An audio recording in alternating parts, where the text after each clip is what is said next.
Patreon versus Substack. Which is better? So, Patreon is a creator membership platform that lets your artists, writers, podcasters, video creators, and more earn recurring revenue from supporters. Creators set up their multiple subscription tiers with different perks like exclusive content, behind the scenes access, community benefits, or early releases. So, for the pros, it is offering flexible tier system for multiple price points. It works across content types like video, audio, and art writing. It also has a strong community and engagement features. However, there are some cons to consider. The fees has been reducing earnings.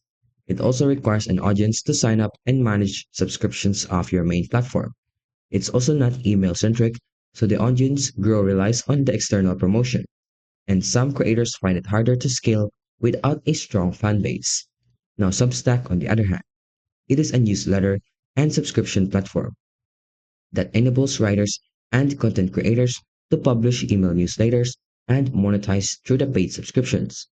It focused the long form writing, commentary, analysis, and serialized content delivered via email.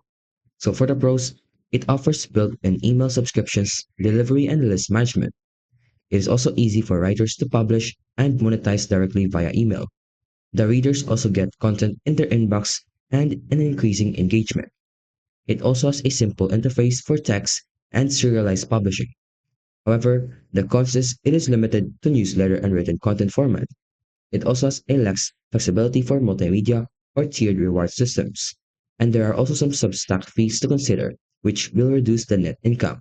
So overall, choose Patreon if you want a versatile membership platform that supports a wide range of content, and choose Substack if your focus is writing newsletters and direct email engagement.